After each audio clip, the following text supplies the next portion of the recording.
नमस्कार। आज बात करेंगे राजस्थान की। अशोक गहलोत राजस्थान के मुख्यमंत्री पिछले कुछ महीने से लगातार गांधी परिवार के तीनों सदस्यों सोनिया गांधी, राहुल गांधी, प्रियंका वाड्रा को चुनौती दे रहे हैं। और आप देखिए, समय का फेर देखिए कि तीनों में से कोई कुछ करने की स्थिति में नहीं है। कोई उनकी इस बगावत का, उनकी इस चुनौती का जवाब देने की स्थिति में नहीं है।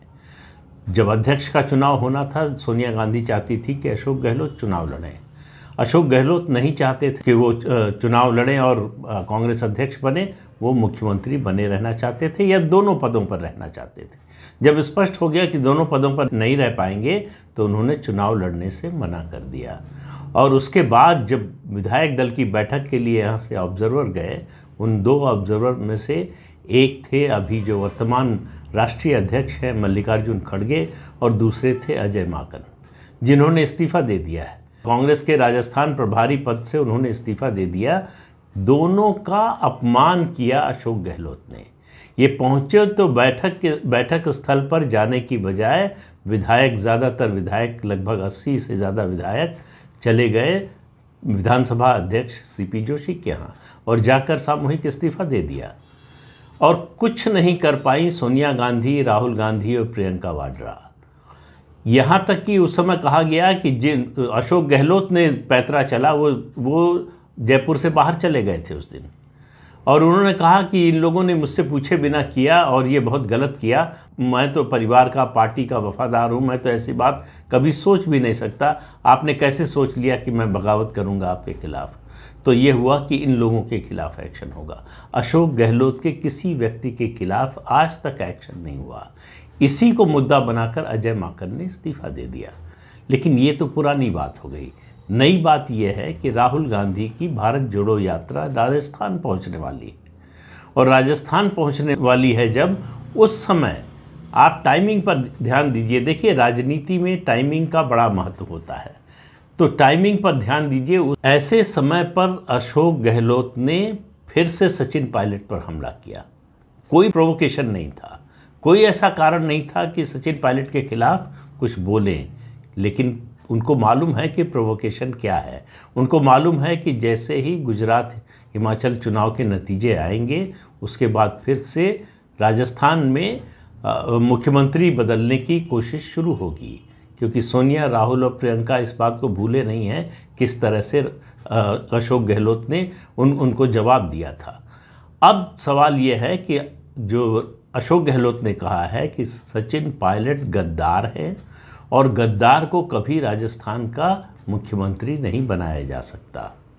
सचिन पायलट के पास बोलने के लिए कुछ नहीं है। वो कह रहे हैं कि अशोक गहलोत बड़े सीनियर लीडर हैं और उनसे इस तरह की बात की अपेक्षा नहीं थी। और यही रिएक्शन है कांग्रेस पार्टी का, ऑफिशियल रिएक्शन, कि अनएक्सपेक्टेड है, ये उनसे उम्मीद नहीं थी। इससे ज़्यादा कुछ नहीं। छोटे से छोटे बयान पर लोगों को पार्टी से निकाल देने वाले गांधी परिवार के लोग अशोक गहलोत के खिलाफ कुछ नहीं कर पा रहे। ये दरअसल राजस्थान में जब पहुंच रहे हैं राहुल गांधी, उस समय चुनौती दे रहे हैं अशोक गहलोत राहुल गांधी को कि अगर सचिन पायलट को बनाना चाहते हो, बना कर दिखाओ। प्रियंका वाड्रा को चुनौती देना चाहते हैं, सोनिया गांधी को चुनौती दे रहे हैं कि सचिन पायलट को मुख्यमंत्री नहीं बनने दूंगा, कुछ भी कर लो। तो जो तेवर है अशोक गहलोत के, वो एक पैरेलल पावर सेंटर के रूप में उभर रहे हैं, जो गांधी परिवार की सुनने को तैयार नहीं है, कांग्रेस में किसी और नेता की सुनने को तैयार नहीं है। उन्होंने एक तरह से जो है आज़ादी की घोषणा कर दी है, खुद मुख्तार हो गए हैं कि राजस्थान में जो कुछ होगा अशोक गहलोत तय करेंगे। राजस्थान के बारे में फैसला अशोक गहलोत करेंगे। अगर पार्टी हाईकमान या गांधी परिवार कोई फैसला करने की, कोई फैसला थोपने की कोशिश करते हैं तो उसका विरोध होगा। ये चीख चीख कर कह रहे हैं अशोक गहलोत। और अशोक गहलोत ने एक काम तो कर ही दिया है कि सचिन पायलट की कम से कम फिलहाल राजनीति ख़त्म कर दी है। अब सचिन पायलट से जो वादा किया था गांधी परिवार ने उनको मुख्यमंत्री बनाने का इसी विधानसभा में, वो वादा पूरा होता हुआ नज़र नहीं आ रहा है। सचिन पायलट के लिए एक तरफ कुआं, एक तरफ खाई है। वो उस समय अगर अपने बगावत के अभियान को पूरा करते और निकल गए होते तो आज शायद उनकी स्थिति बेहतर होती। लेकिन अब जो कुछ हो रहा है राजस्थान में, उसको राजस्थान तक सीमित मत मानिए। अशोक गहलोत ने कांग्रेस के दूसरे नेताओं के लिए उदाहरण प्रस्तुत किया है कि अगर तुम्हारी ताकत है, अगर तुम में हिम्मत है, तो इस परिवार को चुनौती दे सकते हो। तो गांधी परिवार के बुरे दिन शुरू हो गए हैं। गांधी परिवार की ये जो अवस्था हो रही है, इसमें कांग्रेस बिखराव की ओर बढ़ रही है। तो चुनौती देने वाले अभी और आने वाले हैं सामने। मुझे नहीं लगता कि गांधी परिवार छत्तीसगढ़ में भूपेश बघेल पर कोई अपनी शर्त लाद सकती है। वहाँ भी यही होने वाला है। वहाँ भी कोई जो है नेतृत्व परिवर्तन नहीं होने वाला है। वहाँ भी जो कुछ फैसला होगा छत्तीसगढ़ के बारे में भूपेश बघेल ही तय करेंगे। तो ये बीमारी छूत की बीमारी होती है। जब ये फैलती है बहुत तेज़ी से फैलती है। तो गांधी परिवार का रुख का चलना तो जनता के बीच में बहुत पहले बंद हो गया था, अब पार्टी में भी चलना बंद हो गया है। तो गांधी परिवार के बुरे दिनों की शुरुआत हो चुकी है। इसकी परिणति कहाँ तक होगी, कहाँ तक जाएगा ये? 2024 के लोकसभा चुनाव से पहले क्या परिस्थिति बनेगी कांग्रेस में?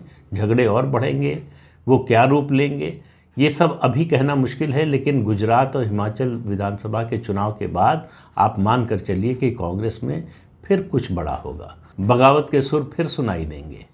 तो अशोक गहलोत रैलिंग पॉइंट बन रहे हैं उन सब कांग्रेसियों के लिए जो गांधी परिवार से ऊब चुके हैं, आजिज आ चुके हैं, जो गांधी परिवार की वफादारी से मुक्ति चाहते हैं, दासता से मुक्ति चाहते हैं।